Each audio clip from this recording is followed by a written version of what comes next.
మధ్య కాలంలో చాలా మంది చిన్న చిన్న విషయాలకే తీవ్ర మనస్తాపానికి గురవుతున్నారు. చదువు, విజ్ఞానం ఉన్న వాళ్ళు కూడా మానసిక ఒత్తిడి, మనస్తాపం కారణంగా అనాలోచితంగా ఆలోచిస్తూ దారుణమైన నిర్ణయాలు తీసుకుంటున్నారు. కోపంతో ఊగిపోతూ ఎదుటి వారిపై దాడులు చేస్తున్నారు. అంతేకాక మరికొందరైతే ఏకంగా హత్యలకు పాల్పడుతున్నారు. ఇది ఇలా ఉంటే ఇంకొందరు తమను తామే అంతం చేసుకొని నిండు జీవితాన్ని అర్ధాంతరంగా ముగిస్తున్నారు.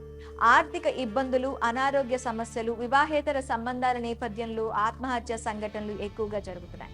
తాజాగా ఓ నవ వధువు చిన్న విషయానికే మనస్తాపానికి గురై దారుణ నిర్ణయం తీసుకుంది. ఎన్నో ఆశలతో అత్తారింట్లో అడుగు పెట్టిన ఆ నవవధువు ఏడాది కాకుండానే ఆత్మహత్యకు పాల్పడటం తీవ్ర కలకలం రేపింది. ఈ విషాద ఘటన తెలంగాణ రాష్ట్రంలో చోటు చేసుకుంది. పోలీసులు తెలిపిన వివరాల ప్రకారం జగిత్యాల జిల్లా మాల్యాల మండలం తక్కిళ్లపల్లి గ్రామానికి చెందిన కనకస్వామి కుటుంబంతో సహజీవనం సాగిస్తూ ఉండగా ఇటీవలే కనకస్వామి చిన్న కూతురు భాగ్యలక్ష్మిని మాన్యంపల్లి గ్రామానికి చెందిన తడగొండ దినేష్ కి ఇచ్చి వివాహం జరిపించారు.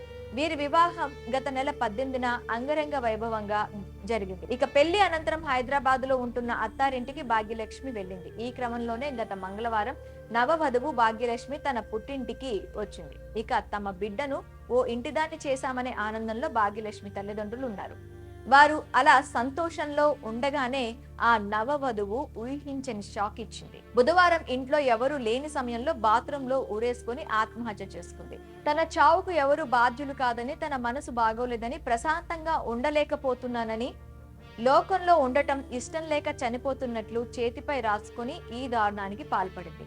ఇక బయటకు వెళ్లిన కుటుంబ సభ్యులు ఇంటికి వచ్చి చూసేసరికి భాగ్యలక్ష్మి విగత జీవిగా కనిపించింది. ఇక పిల్ల పాపలతో సంతోషంగా ఉంటుందని అనుకుంటే ఊహించని నిర్ణయం తీసుకొని తమకు గుండె కోతను మిగించిందని మృతురాలి తల్లిదండ్రులు కన్నీరు మున్నీరుగా విలపించారు. అయితే భాగ్యలక్ష్మి ఆత్మహత్య గల కారణాలు తెలియరాలేదు.